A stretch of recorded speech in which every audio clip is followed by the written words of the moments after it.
हर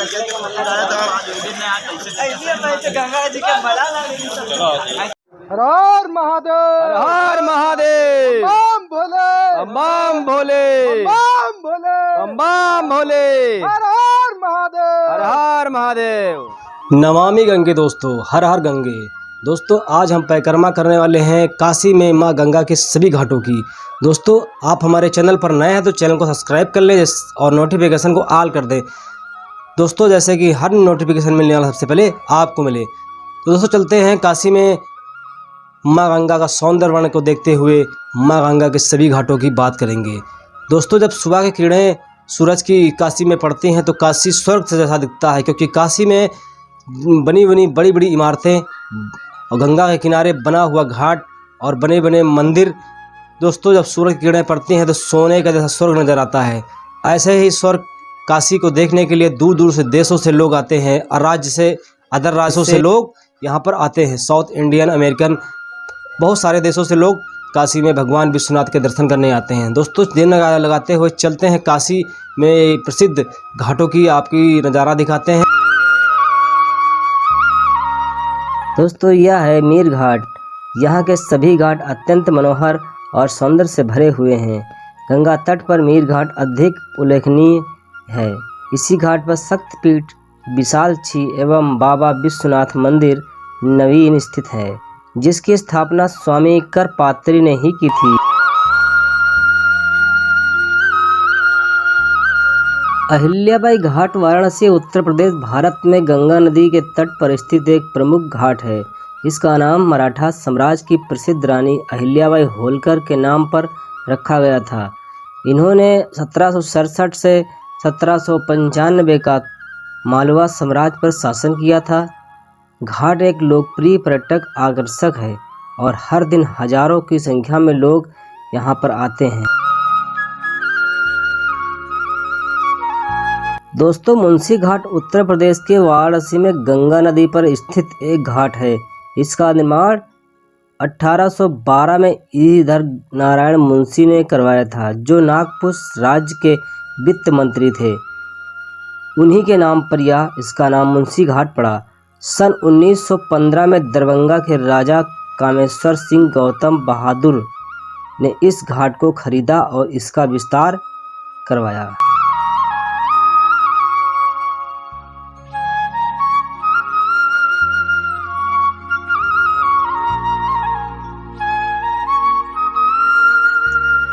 दोस्तों दरभंगा घाट। गंगा नदी के किनारे स्थित दरभंगा घाट पर सन 1812 ईस्वी में नागपुर रियासत के मंत्री श्रीधर मुंशी ने एक आलीशान महल का निर्माण करवाया। यह चुनार के बलुआ पत्थर से निर्मित 108 साल बाद इस महल को दरभंगा नरेश कमिश्नर नाथ जी ने खरीद लिया था।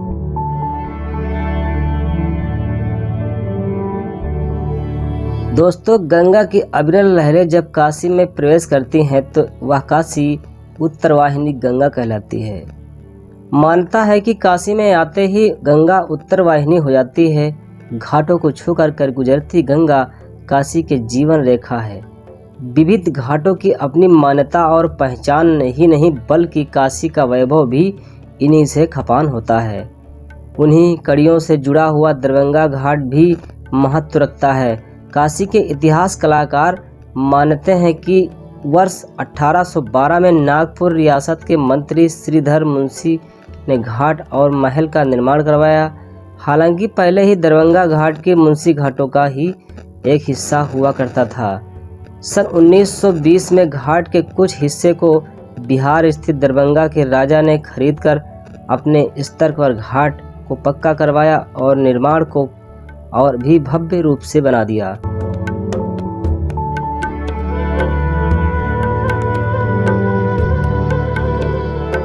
यह घाट जो देख रहे हैं यह दिगपतिया घाट है।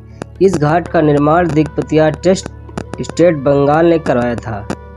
वाराणसी काशी में गंगा तट पर अनेक सुंदर घाट बने हैं। ये सभी घाट किसी न किसी पौराणिक धार्मिक ग्रंथों में संबंधित है। वाराणसी में लगभग 84 घाटों में से यह घाट बहुत ही सुंदर, बहुत ही अच्छा बना हुआ है।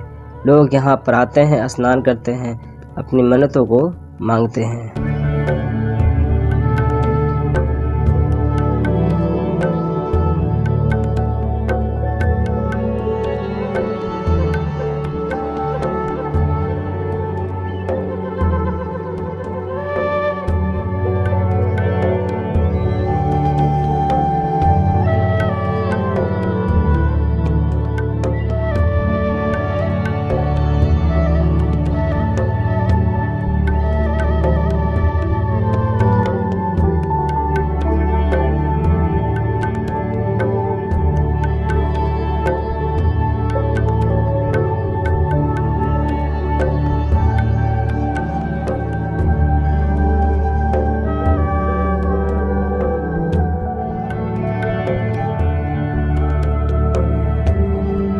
दोस्तों यह है नारद घाट। नारद घाट का निर्माण दंतश्रेष्ठ स्वामी ने करवाया था और नारद घाट का नाम पौराणिक हिंदू ऋषि नारद के नाम पर पड़ा। शुरुआत में इसे कुआई घाट के नाम से जाना जाता था।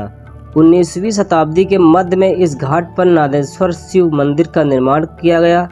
इसके बाद इस घाट का नाम नारद घाट पड़ा और यह मान्यता है कि नारदेश्वर शिव की स्थापना ऋषि नारद द्वारा ही की गई थी।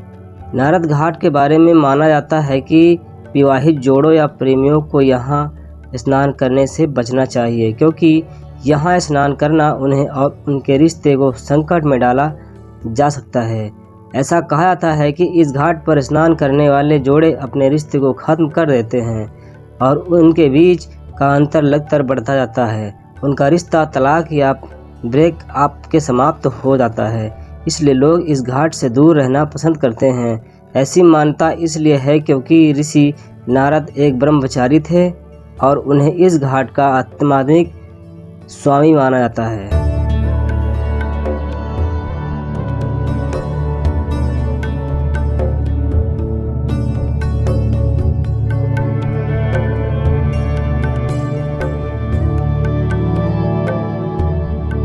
दोस्तों आइए जानते हैं ललित घाट के बारे में।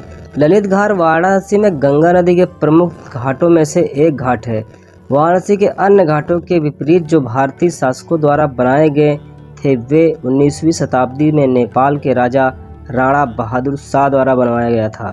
ललित घाट का नाम देवी ललिता के नाम पर रखा गया है, जो हिंदू धर्म में 10वीं देवी देवताओं में से एक सामूहिक का हिस्सा है, जिन्हें दशा महाविद्या या महाविद्या कहा जाता है।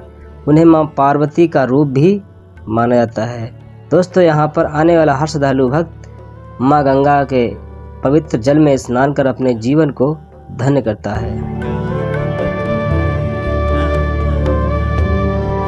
दोस्तों यह है मीर घाट। यहाँ के सभी घाट अत्यंत मनोहर और सौंदर्य से भरे हुए हैं। गंगा तट पर मीर घाट अधिक उल्लेखनीय है। इसी घाट पर शक्तिपीठ विशालक्षी एवं बाबा विश्वनाथ मंदिर नवीन स्थित है, जिसकी स्थापना स्वामी करपात्री ने ही की थी। संध्या काल में चंद्रमा की सुखदुधिया रोशनी में घाट का नज़ारा देखते ही बनता है। नावों पर सवार होकर दशामेघ घाट की आरती का आनंद लिया जा सकता है। दोस्तों जब शाम की संध्या को आरती होती है तो भगवान ऐसा लगता है स्वर्ग से धरती पर आ चुके हैं, क्योंकि गंगा नदी के किनारे काशी जगमगाने लगती है और स्वर्ण सी दिखने लगती है।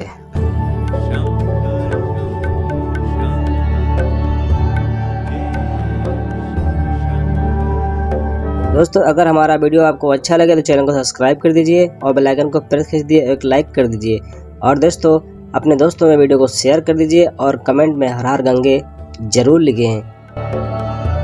दोस्तों मिलते हैं अगले नेक्स्ट वीडियो में, तब तक के धन्यवाद।